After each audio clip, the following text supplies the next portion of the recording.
بابا حدسش هم نمیتونی بزنی امروز تو مدرسه چی شد؟ چی شد؟ امروز تو مدرسه همون پلیس اومد. پلیس برای چی اومده بود؟ اومدن با ما صحبت کردن. بابا پلیس واقعی بودن، اسلحه داشتن. اوه به کسی نگیم. باشه به کسی نمیگم. حالا چی گفتم بهت؟ گفتن کی میخواد همیار پلیس بشه؟ بچه من جسم خوب بود و اینا بلند شدم گفتم من میخوام بشم.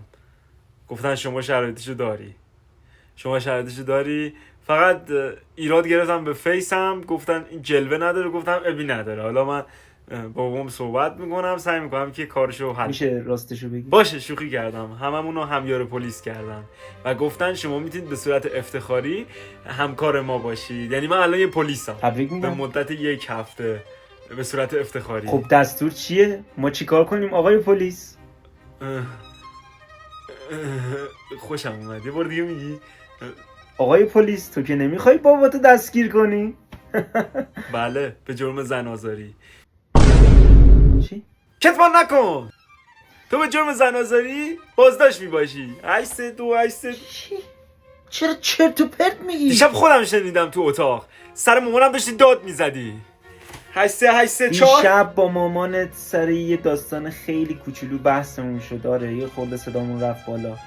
ببخشید پسرم، ولی اینو بدون که اصلا به تو ربطی نداره اینو و تو نباید خودتو داخل دعوا و بحثای ما دخالت بدی. عزیزم ببین.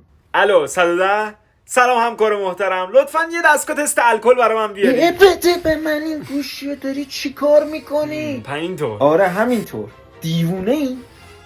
همین الان دستو بیار بالا. چی میگی دیوونه؟ همین الان دستو بیار بالا، با تو بازداشتی. گه خوردی؟ چی؟ گه خوردی؟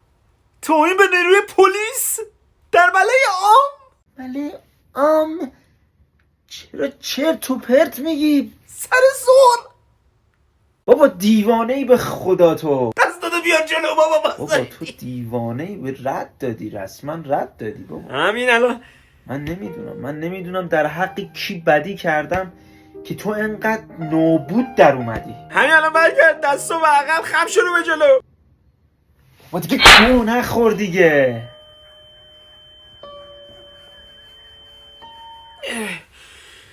دیگه از این گوه نخوری ها. من باباتم، فهمیدی؟ بابا و خانواده و اینا نداریم. آخه چی میگی حیوان؟ ما پلیس ها خانواده هم برامون فرقی نداره. جرمه. من بهت احترام گذاشتم، گفتم آقای پلیس. اعتراف کن که داشتی مواد مخدر میکشیدی. که دل تو خوش بشه. تو هیچ خری نیستی، فهمیدی؟ اعتراف کن که یه زن آزار، یه کودک آزاری. تو هیچی نیستی، فهمیدی؟ بس دیگه. هی بهش بگو آقای پلیس، دلشو به دست بیار، بهش محبت بکن. ای نفهم.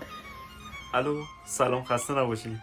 لطفا این نیروی کمکی به محل اعزام کنید. الان به خود بنده هم حمله شد حتی. بله خدا عمرتون بده. با کی صحبت کنم؟ مشاور بردم. چرا اینجوری شد؟ دیوونه. جرمش کودک آزاری، زن آزاری، حیوان آزاری، همه چی داره. جرم تا دلت بخواد داره. ای خدا. الان داره میزنه تو سر خودشون، خودآزاری هم میکنه. این جز جرمش حساب نمیشه. بده به من باهاشون حرف بزنم. من جد آبادمون رو میام میبرم. بده به من. از من میخواد گوشی بدم به شما. آها درسته. سرگرد ممنون. با خودشون حرف بزن. بگردی چی؟ اونا هم میگیرن. الو سلام، خسته نباشین. بله با پسرم صحبت کردین.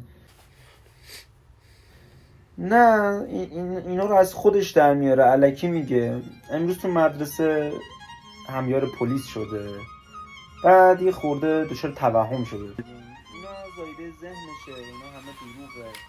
امروز تو مدرسه همیار پلیس شده. الو سلام پرام، خوبی؟